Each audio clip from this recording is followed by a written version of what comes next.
Hello YouTube, welcome to my channel. So this is a new thing that I'm trying to do on my channel, which is my game analysis. So I'm just a 1400 player, so I don't think so any advanced player is going to learn anything new. But it would definitely help an intermediate player or a beginner player who's trying to learn the basics of the game. I am trying to share the knowledge that I'm learning game by game on this channel. So if you like it, please give a thumbs up, like, and share my channel. Share this video. Okay, so let's the intro out and let's go to this game. So I am a 1431 player and my opponent is higher rated to me, nearly 90 points. He is 1520. The reason I have uh, hidden his name is I don't want to show others' name and without their privacy and without their permission. So that is why I have hidden the my opponent's name. Believe my word, he is 1520 and I am 1431. So I played black here. So my preferred black opening is the Karakon. That's the only opening I'm playing now. Plan to learn other openings. Thinking about learning the modern defense, but let's see. So E takes D, C takes D, and C4, pawn C4. This is normal. This is developing the knight is normal. Developing the white knight on F3 is normal. And this bishop to G4 is all my normal moves. I play bishop to G4, develop my knight, push this pawn, develop this bishop, and castle. But after I played this, he played this. This is also normal, happens on the Karakon. I bring my bishop back to F5. He develops this knight. I push my bishop, and here queen comes. One thing I want to tell you is after the knight comes to C3, this is called the queen pawns opening cross variation. KRAUSE. After looking at the name of this opening on the chess.com show page, I got little confused.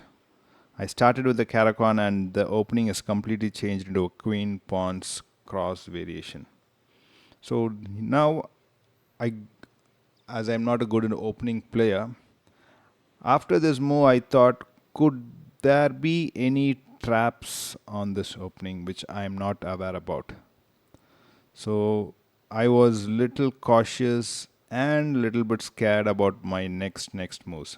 Till this I was very comfortable, but after this, after looking at the name of the pawn of this opening, I got little bit suspicious and scared. Not scared, but cautious. So then I played the normal move, which is to develop this dark squared bishop and castle my king. So after I put this move, here comes the queen on b3, hitting my pawn on b7 and also pressuring on my d5 pawn. So currently if you see there are 3 attackers on this pawn and I have only 2. So if I go a little bit back, yeah. So 2 attackers, I saw this and I defended, then he does it. So 3 times. But he also attacks my pawn on b7. So this is where I went to a deep think. So if you see my timing in the bottom, I went from 26 minutes to 22 minutes.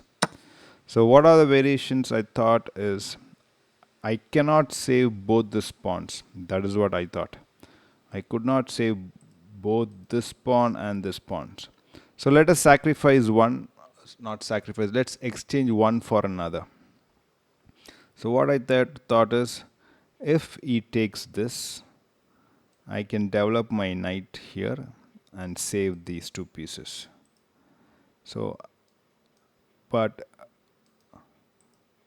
yeah, so that's what I thought. So the best thing I thought was here is to exchange, take this pawn. If he takes this pawn with his, I never thought about the bishop, but I thought if I take this, he's going to take this, then develop this. Now I'm looking at this bishop capture also. I did not see this on the game. My total concentration pressure was only on these two pawns. Never thought about the opponent's counterplay. But anyway, luckily, I took a c pawn and he did not take this. And he developed his bishop. So that was a surprise for me. It was not a surprise, it was not pre planning. Then what I did is saved this pawn. Okay, but after saving this, till this the position was more or less equal. I'm seeing the yellow bar here. And after b6, the white is 2.2 head. He's nearly 2 points head. But I did not know that during the game. Then he gives a check. I was ready for this check. So I thought I could develop this knight, block it. Then he attacks my defending piece once again. So same thing what happened on this e6 b3 diagonal, same thing is going to happen for this knight. I was confident that I could save it because I had this and this. So what I was thinking is to attack this piece. So if if his two pieces are trying to attack my one pinned piece to this king, let me try to exchange one of the attacking piece. So I thought he would take this, take this, take this, and take this. Now if he doesn't take it, it's not a problem. Then comes this move. Pinning this f6 knight to my d8 queen. So now I have two pins. Now I got scared. Now I'm not sure how to save this knight because I cannot move this, it is pinned. I cannot move this is pinned. So this is my one option. But if I take this, he will capture my knight on e5 and this would be attacked on my pin. Then I thought I could counterattack the g5 bishop and he'll be moving back and I can block this pin. Let's see what happened in the game. So I take the bishop. My yellow point is going down and white has 4 pawns advantage. He's +4 now. He captures same thing. Now I went with my plan. You always have 3-4 move plans and I just followed it. Attack the bishop. Thought the bishop would go back, but the bishop exchanged itself. I could not. There is 3 ways to capture this bishop, but this is protected, so queen out. This is pinned. So the only way to capture is with the g pawn. Now I thought he would capture it back. Then I could capture this and remove the pin.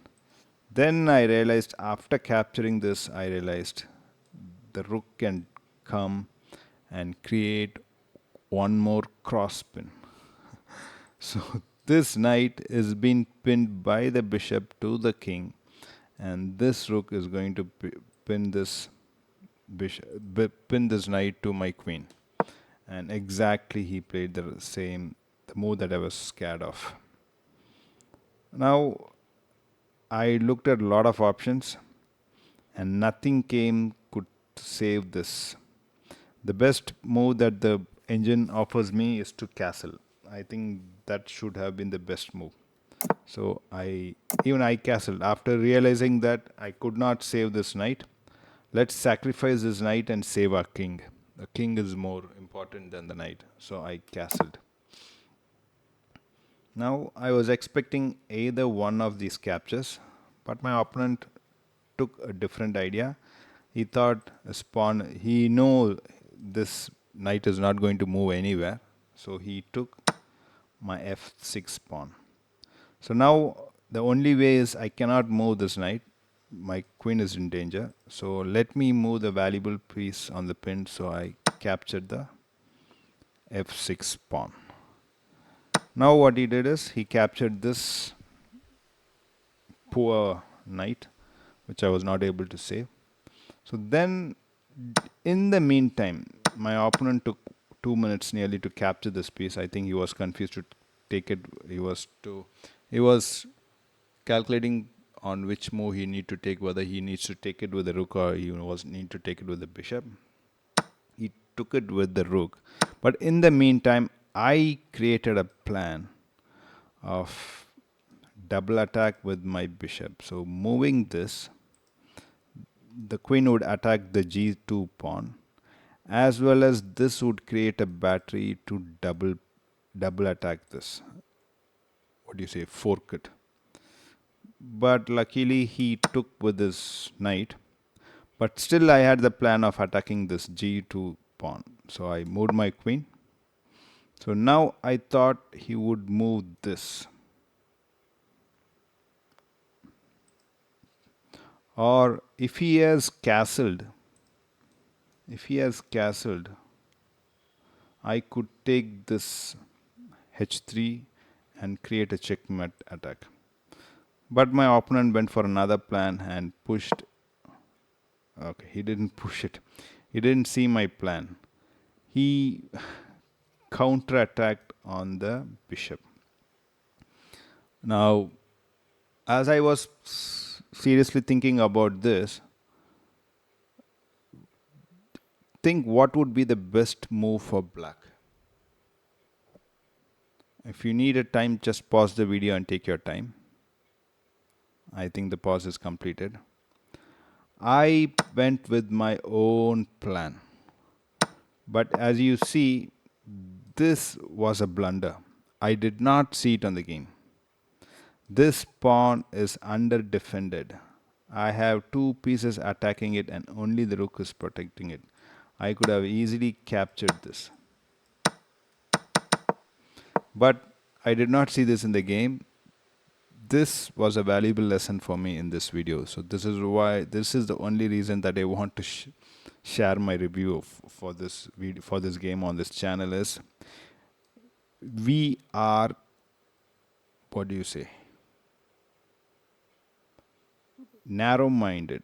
We have a plan and we just blindly follow our plan without looking at our opponent's blunder. What I realized is after this is that even if you have a plan, always check whether the opponent move is blunder or what was his plan. If I would have just taken 10 to 15 seconds and paused and calculated what this move does, I would have easily captured this bishop. So as you see the time, I nearly took 12 or 11 seconds and just straight away went on to capture this. I did not think about this. I was just thinking what would happen if I take the g2 pawn and what would the rook do. So I took it. And I think this is the only move. So rook to f1 was the best move. So now I thought about capturing this. No, I did not think about capturing this. Okay, now it was my time to create a pin on this king. So what I thought was he would take my bishop and I would take it. But I want to take it with a discovered check. So what I did is developed my rook to e8. But actually this is a miss. The best move here is bishop exchange h3. Sorry, bishop exchange h3 and try to create a battery here. I don't think so that would work. This does not come into my mind, but the computer suggested this.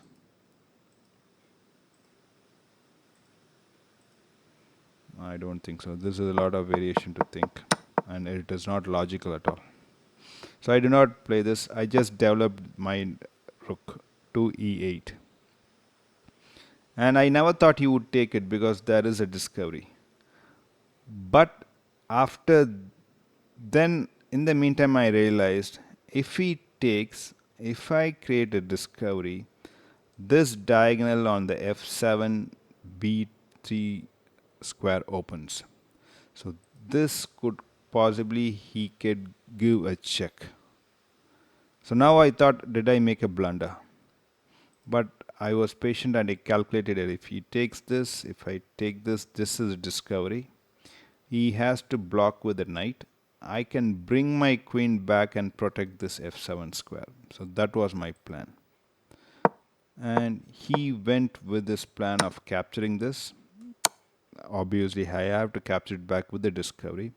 Expected him to play the knight to e2, but strangely he moved his uh, king. This is not an inaccuracy or a bad move, but he was confident if I take this rook, he could easily checkmate here. So I realized this is a poisonous rook. So I do not take. Now I calculated. So now my plan was to give a continuous check to the king and bring back my queen somewhere to protect this f2 square, or just or bring my rook back to f1 to protect this f2 square. So I started with checks, and I thought he should have moved his king somewhere, but he made another. I think this is a blunder. Yes, he made this blunder of f4. So I didn't think anything back. I just wanted to give him a check. And now I thought, yes, this rook is going to be captured. What would be the best move for this king? If he goes this, I'm going to take this with a check. This is not also going to help. Coming out in the center is also dangerous. It is always a check. But c1 is the best move preferred by the computer. So if I take, and he can block it with this knight. So now my plan is to come back to my king and protect him. So on the way, I need to give him a couple more checks. So gave him a check. He moved this.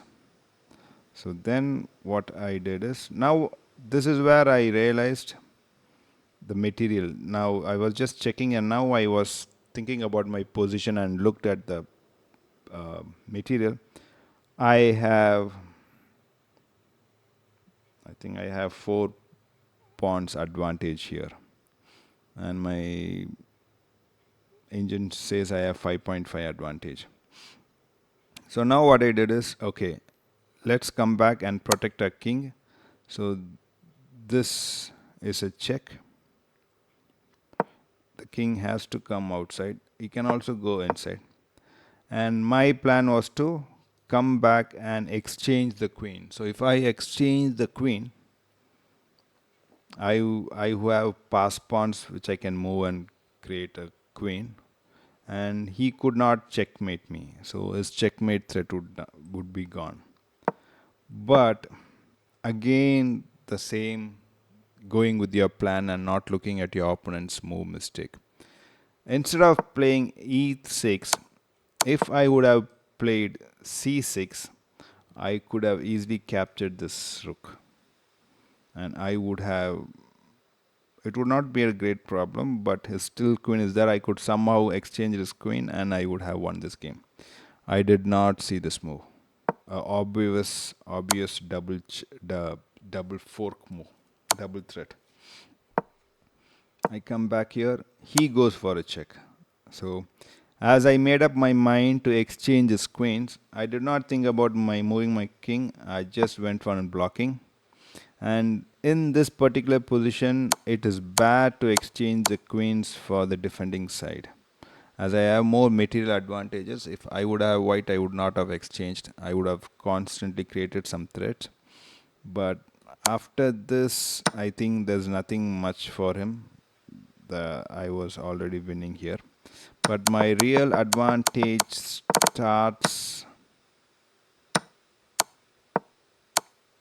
from this blunder. So here I was minus, white is 4.9, and after this move, black gets 4.5. The progress bar just turns from white to black. This is where the changing point is. So after this, after the queens is gone, this is just normal technique. So I just try to give him a couple of checks. I think I cannot go back. He exchanges his rooks foolishly.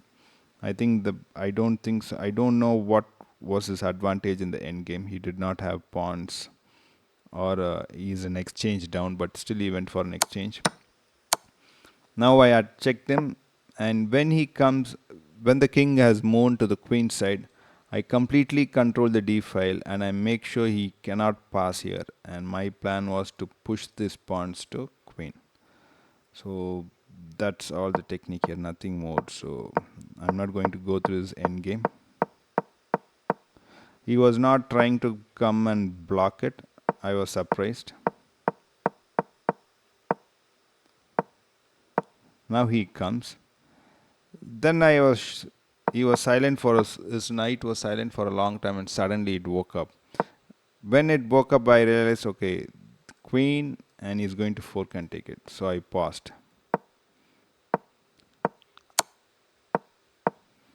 And after this move, he realized that he has to lose his knight to capture this pawn, and he resigned. I hope the main key takeaway from this game is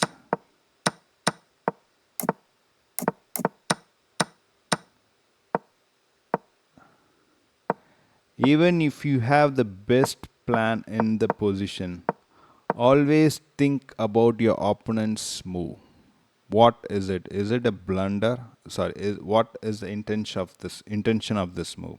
If I would have just seen this game would have been much more easier for me from this. I think this is 18th move. Normal calculation of CCT, check, captures, and threat would have resulted. This is a tactical position which I missed.